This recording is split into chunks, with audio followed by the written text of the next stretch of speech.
Cricket ലോകം ആകാംക്ഷയോടെ കാത്തിരിക്കുന്ന T20 ലോകകപ്പ് 2026 കലാശ പോരാട്ടത്തിന് ഇനി മണിക്കൂറുകൾ മാത്രമേയുള്ളൂ. അഹമ്മദാബാദിലെ നരേന്ദ്രമോദി സ്റ്റേഡിയത്തിൽ നടക്കുന്ന ഫൈനലിൽ ഇന്ത്യ കരുത്തരായ ന്യൂസിലൻഡിനെ നേരിടും. സ്വന്തം കാണികൾക്ക് മുന്നിൽ കിരീടമുയർത്തുവാൻ ഇന്ത്യ ഇറങ്ങുമ്പോൾ ഇന്നത്തെ മത്സരത്തിൽ ഏറ്റവും നിർണായകമാവുക അഹമ്മദാബാദിലെ പിച്ചാണ്.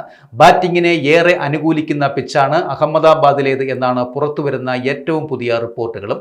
മികച്ച രീതിയിൽ പന്ത് ബാറ്റിലേക്ക് വരുന്നതിനാൽ വലിയ സ്കോറുകൾ പിറക്കുവാൻ സാധ്യതയുള്ള മത്സരവുമാണിത്. കറുത്ത മണ്ണും ചുമന്ന മണ്ണും ഉപയോഗിച്ചുള്ള പിച്ചുകൾ ഈ സ്റ്റേഡിയത്തിലുണ്ട്. ചുമന്ന മണ്ണുള്ള പിച്ചാണെങ്കിൽ തുടക്കത്തിൽ പേസ് ബൗളർമാർക്ക് മികച്ച ബൗൺസ് ലഭിച്ചേക്കാം. എന്നാൽ കറുത്ത മണ്ണുള്ള പിച്ചാണെങ്കിൽ സ്പിന്നർമാർക്കായിരിക്കും കൂടുതൽ ആനുകൂല്യം ലഭിക്കുക.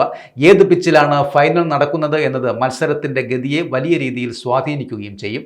രാത്രി നടക്കുന്ന മത്സരമായതിനാൽ മഞ്ഞിന്റെ സ്വാധീനം ഇരു ടീമുകൾക്കും വലിയൊരു വെല്ലുവിളിയുമായിരിക്കും. അതിനാൽ ടോസ് നേടുന്ന ക്യാപ്റ്റൻ രണ്ടാമത് ബാറ്റ് ചെയ്യുവാൻ, അതായത് ഫീൽഡിംഗ് തെരഞ്ഞെടുക്കുവാനാണ് കൂടുതലായും സാധ്യതയുള്ളത്.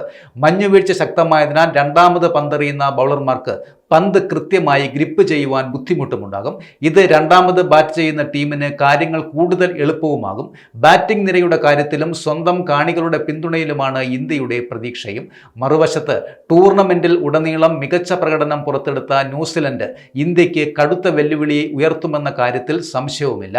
ലക്ഷക്കണക്കിന് ആരാധകർ തിങ്ങി നിറയുന്ന നരേന്ദ്രമോദി സ്റ്റേഡിയത്തിൽ തീ പാറുന്ന പോരാട്ടം തന്നെ നമുക്ക് പ്രതീക്ഷിക്കുകയും ചെയ്യാം.